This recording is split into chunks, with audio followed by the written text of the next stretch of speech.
Setiap pagi, sebelum matahari benar-benar muncul di ufuk timur, suara gesekan sapu bambu sudah terdengar di sepanjang jalan kompleks Gria Melati. Serak, serak, serak.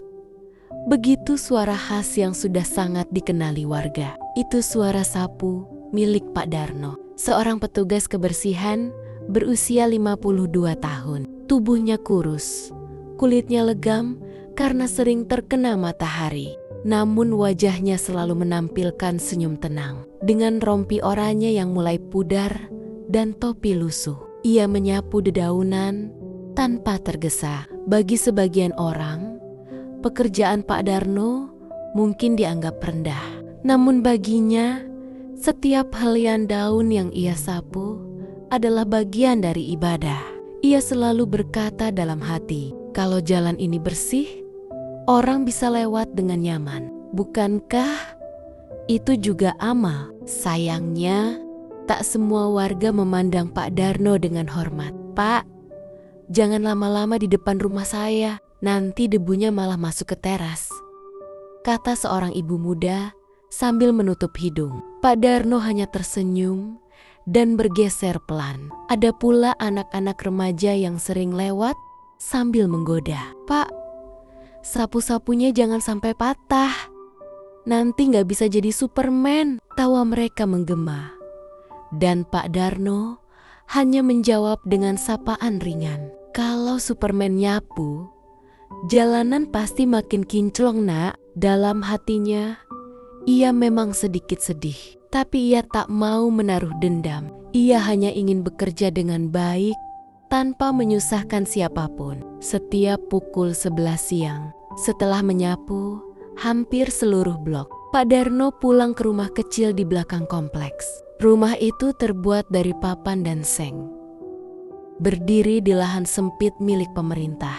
Di dalam rumahnya ada seorang istri yang sakit-sakitan dan seorang anak laki-laki yang duduk di bangku SMP bernama Raffi. Raffi sering merasa malu pada teman-temannya. Pak, kenapa Bapak gak cari kerja lain aja, biar aku gak diejek teman-teman? Katanya suatu malam. Pak Darno menatap anaknya lembut. Nak, pekerjaan itu bukan soal gengsi, yang penting halal dan bisa buat kita makan tanpa ngutang. Bapak gak malu nyapu, karena Bapak gak mencuri. Kata-kata itu membuat Raffi terdiam. Ada sesuatu dalam suara ayahnya yang menusuk perasaan. Sesuatu yang kelak akan ia pahami. Suatu pagi, ketika sedang menyapu di dekat taman kompleks, Pak Darno menemukan sebuah dompet coklat. Di dalamnya ada uang jutaan rupiah, beberapa kartu, dan identitas seorang warga bernama Pak Seno, salah satu penghuni paling kaya di kompleks itu. Tanpa pikir panjang, Pak Darno langsung membawa dompet itu ke pos keamanan. Ini Pak, saya temukan di dekat taman. Mungkin ada yang kehilangan. Pak Satpam terkejut. Loh, ini banyak banget isinya. Pak Darno nggak kepikiran buat diambil satu lembar aja. Pak Darno menggeleng sambil tersenyum. Kalau saya ambil, tangan saya bisa beli makan. Tapi hati saya nggak bakal tenang. Kabar itu cepat menyebar. Banyak warga yang kagum, tapi ada juga yang sinis. Mungkin cuma cari perhatian, kata seseorang di warung. Namun, Pak Darno tak ambil pusing. Ia tetap menyapu seperti biasa, seperti tak terjadi apa-apa. Suatu sore, setelah hujan deras mengguyur kompleks, jalanan becek dan penuh sampah yang terbawa arus, Pak Darno tetap bekerja, walau tubuhnya menggigil karena basah kuyup. Ketika sampai di rumah, istrinya batuk keras hingga hampir pingsan. Uang gaji bulan itu sudah ia gunakan untuk biaya sekolah Raffi. Jadi ia tak punya sisa untuk membeli obat. Dalam keheningan malam, Pak Darno memandangi sapunya yang bersandar di dinding. Ia menarik napas panjang. Andai aku bisa kerja lebih keras sedikit lagi. Ia tak pernah menyesal menjadi penyapu jalan. Tapi kadang beban hidup terasa begitu berat. Di tengah dinginnya malam, ia hanya bisa berdoa agar esok hari ada jalan keluar. Beberapa hari kemudian, Raffi pulang dari sekolah lebih cepat. Ia mendapati ayahnya sedang memperbaiki gagang sapu yang patah. Tanpa bicara banyak, Raffi duduk di sebelahnya dan membantu. "Pak, besok aku mau bantu bapak nyapu sebelum sekolah," katanya lirih. Pak Darno menatap anaknya dengan mata berkaca. Ia tahu anaknya mulai paham arti perjuangan. Mereka berdua menyapu bersama pagi itu. Orang-orang yang lewat menatap heran. Tapi bagi Pak Darno, hari itu adalah hari paling hangat dalam hidupnya. Hari-hari berikutnya berjalan seperti biasa. Suara sapu bambu kembali terdengar setiap pagi. Namun kali ini bukan hanya Pak Darno yang menyapu. Di sebelahnya ada Raffi dengan seragam sekolahnya, ikut membantu sambil tersenyum. Di balik pekerjaan sederhana itu ada kisah yang dalam tentang keteguhan, kejujuran, dan cinta seorang ayah yang tak pernah menyerah.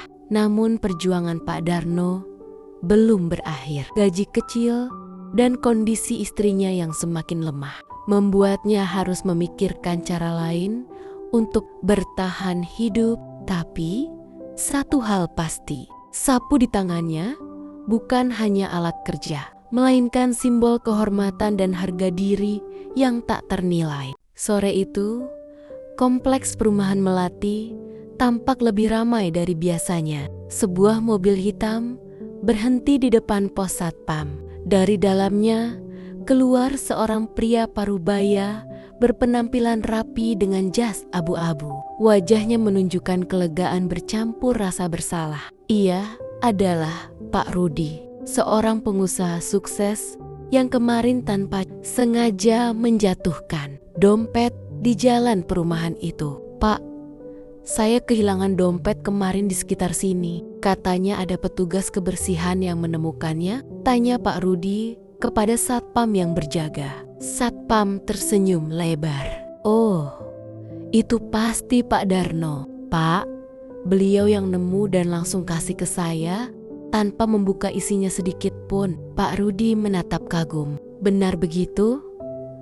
"Benar begitu," katanya pelan. Ia kemudian meminta diantar menemui Pak Darno. Di bawah rindangnya pohon mahoni, Pak Darno masih menyapu seperti biasa. Bajunya sudah agak kusam, tangannya kering, tapi gerakannya tetap konsisten. Ketika mobil hitam berhenti tak jauh darinya, ia sempat heran. Dari dalam muncul Pak Rudi dengan langkah tegap dan wajah penuh senyum. "Permisi, Bapak yang bernama Darno?" tanya Pak Rudi dengan sopan. Pak Darno menoleh, sedikit kaget. "Iya, saya, Pak. Ada apa ya?" Pak Rudi menjabat tangannya erat. "Saya Rudi, pemilik dompet yang Bapak temukan." "Terima kasih banyak, Pak Darno.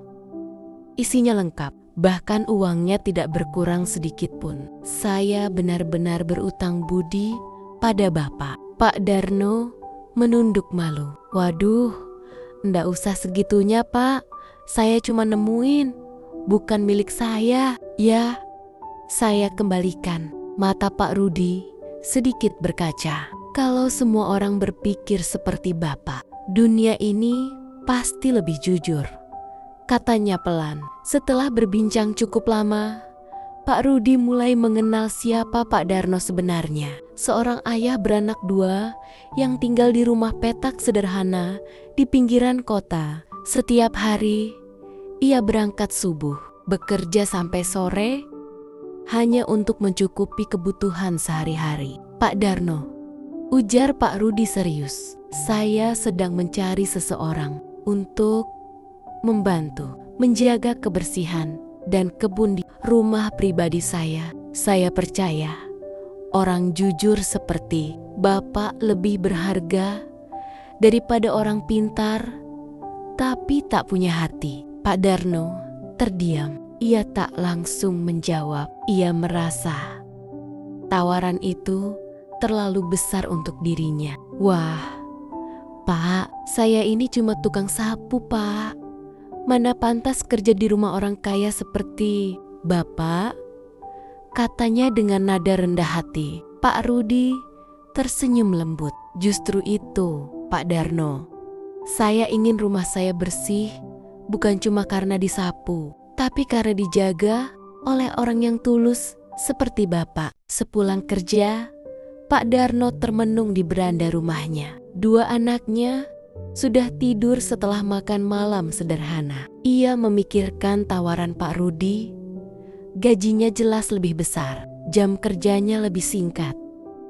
Tapi ia takut kehilangan kepercayaan yang telah ia bangun di kompleks tempatnya bekerja bertahun-tahun. Dalam hati kecilnya, ia bertanya, kalau aku pergi, siapa yang bakal jaga kebersihan di kompleks ini? Siapa yang akan menyapu halaman-halaman kosong yang tak pernah dipedulikan orang? Namun di sisi lain, ia juga memikirkan masa depan anak-anaknya. Gaji petugas kebersihan kompleks sangat pas-pasan. Kadang beras habis sebelum akhir bulan dan ia harus menambal dengan utang kecil di warung Buminah. Malam itu ia hanya bisa menatap sapu lidinya yang bersandar di dinding. Kau sudah menemaniku lama, tapi mungkin aku harus mulai langkah baru. Keesokan harinya, kabar tentang tawaran kerja itu menyebar cepat di kompleks. Beberapa warga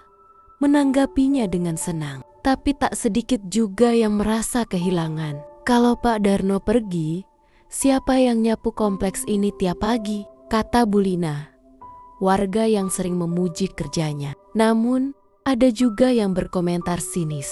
Ia pantas aja, jujur, terus pasti ada yang lirik. Tapi nanti, kalau udah enak di tempat baru, jangan lupa daratan. Ucap salah satu warga dengan nada iri. Pak Darno hanya tersenyum mendengar omongan itu. Ia sudah terbiasa dicibir, tapi kali ini hatinya terasa lebih berat. Bukan karena hinaan, melainkan karena ia tahu akan meninggalkan tempat yang sudah seperti rumah kedua baginya. Hari itu, langit cerah tapi hati Pak Darno mendung. Ia berjalan menyusuri jalan kompleks dengan sapu di tangan. Setiap ayunan sapu seperti menghapus kenangan yang selama ini ia jalani. Pagi-pagi dingin, tawa anak-anak sekolah, bahkan ejekan warga yang kini justru menghormatinya. Satpam menepuk bahunya. Pak, kompleks bakal sepi tanpa Bapak. Pak Darno tersenyum lirih. Endak apa, yang penting tetap bersih. Ya, sebelum pulang, ia menatap jalan yang telah ia rawat selama bertahun-tahun. Terima